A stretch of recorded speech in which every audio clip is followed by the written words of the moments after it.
자산관리 에피소드 20. 아무도 안 알려준 투자에서 막 완전 꿀팁. 안녕하세요. 유인한 삶 유인한혜입니다. 자산관리 에피소드 20. 장기 투자에서 막 꿀팁 공유입니다.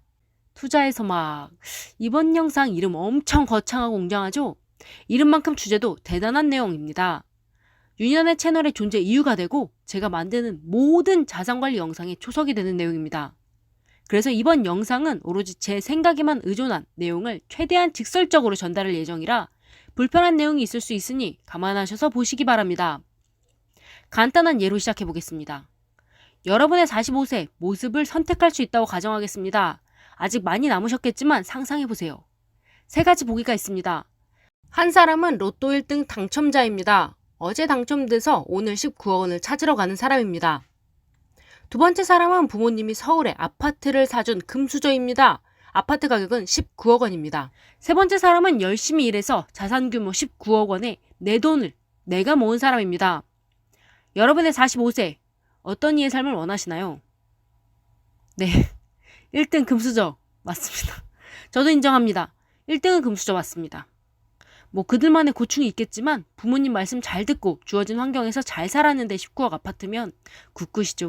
금수저는 어나더 레벨이기 때문에 다시 태어나야 가능한 삶이니 꿈으로만 간직하고 넘어가면 그나마 가능성 있는 나머지 두 사람, 로또 당첨자와 내돈내모한 사람 둘 중에 누군가요? 내돈내모죠? 이 질문 받은 사람 100이면 100 모두 내돈내모라고 할 것 같습니다. 왜일까요? 우리 모두 로또 당첨이라는 리스크를 알고 있기 때문입니다. 로또 비극 치면 어마무시한 내용이 나옵니다. 누가 누굴 죽였네, 벼락거지가 됐네, 안타까운 내용들이죠. 로또 당첨자는 우리보다 운이 많이 좋지만 이러나 저러나 우리와 같은 사람입니다. 다시 말해 19억 원을 다룰 줄 모르기에 전혀 받을 준비가 안 된 사람입니다. 왜냐? 그는 19억 원을 벌어본 적도 관리해본 적도 모은 적도 써본 적도 없는 사람이기 때문입니다. 반대로 내돈내모한 사람은 긴 시간 동안 벌었고 관리했고 모았고 써본 사람입니다. 제가 확신하지만 여러분과 제가 로또 1등 당첨되는 것보단 내돈내모로 부자 될 확률이 확실히 높습니다.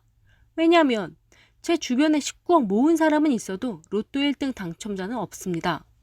여러분, 로또는 재미로만 하시고 내돈내모가 되십시오. 그러려면 열심히 벌어 관리하고 모으고 쓰시면 됩니다.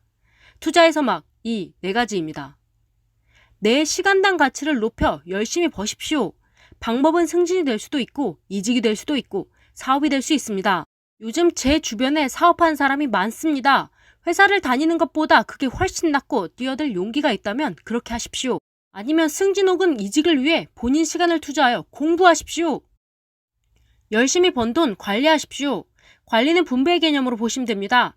가장 크게는 쓸 돈과 저축할 돈으로 나누고 쓸 돈은 고정비, 월 용돈, 여유자금으로 나누고 저축할 돈은 단기, 중기, 장기로 나누고 상황에 따라 월 용돈 비율 줄여 여유자금을 늘리고 쓰지 않는 여유자금은 단기 저축으로 보내는 등 관리를 하셔야 합니다. 관리를 잘하기 위해선 가계부 쓰셔야 합니다. 에이, 나는 그래도 대략 얼마 쓰고 얼마 저축하고 노후를 위해 얼마 연금 들고 있는지 알아 라고 하실 텐데 그 정도 막연한 경비계획은 3박 4일 해외여행 아니 제주도 여행을 가도 그런 계획으로 못 갈 것 같은데 여러분 제주도 여행 갈 때 신용카드 한 장 달랑 들고 떠나시나요? 아니죠? 네, 아닙니다. 앞으로 60년짜리 여행입니다. 60년이란 기간에 맞게 꼼꼼하게 계획 짜셔야 합니다. 고로 가계부 쓰십시오. 내가 어디에 어떻게 왜 돈을 쓰고 목적에 따라 얼마를 모아뒀는지 알아야 합니다. 가계부 이야기인 자산관리 에피소드 8 가계부 영상 보시면 가계부가 필요한 이유 이야기해뒀습니다. 꼭 보십시오. 자, 이제 모으십시오. 우선 딱 1억까지만 모으십시오.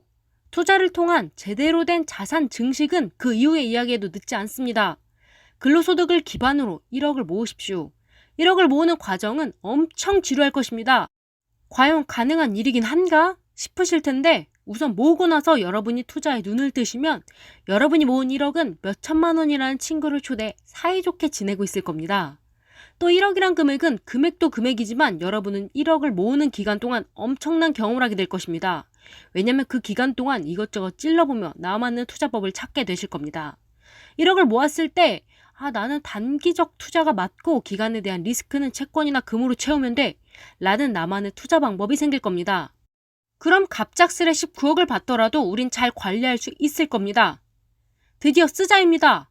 쓰자는 말에 이제 숨통이 조금 트이실 텐데 팡파라 팡팡팡팡팡 편하게 쓰자가 아니라 소비습관 기르자입니다. 4개 중 누구에겐 가장 어려운 일이 될 수 있습니다. 윤희난의 영상을 좀 보셨다면 그래도 자산관리에 관심을 두는 편이니 소비 전에 조금이라도 사도 되는지 고민하실 겁니다. 이거 사도 되나? 내가 왜 이딴 걸 고민해야 해. 스트레스 받아. 그냥 살래.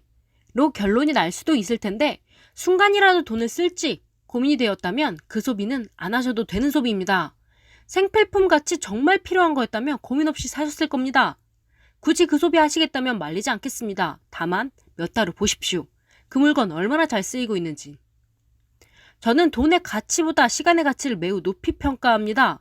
그래서 시간을 쓰는 일에 매우 예민합니다.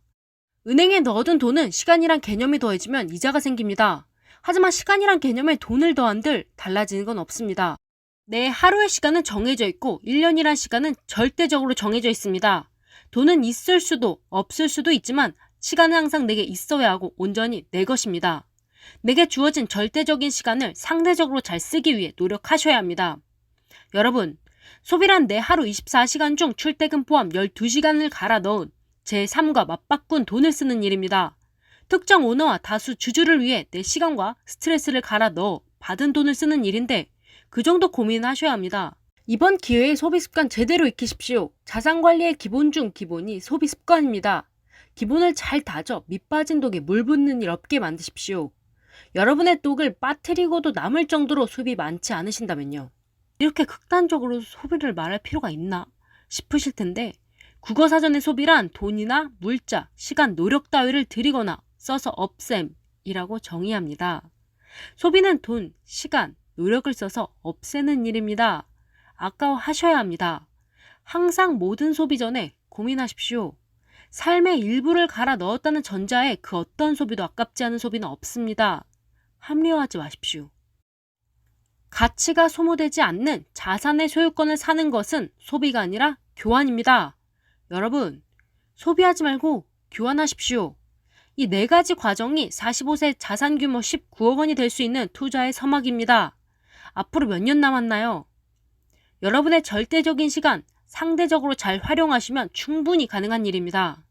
아까운 시간 무엇을 소비할까에 투자하지 마시고 무엇으로 교환할까에 투자하시기 바랍니다.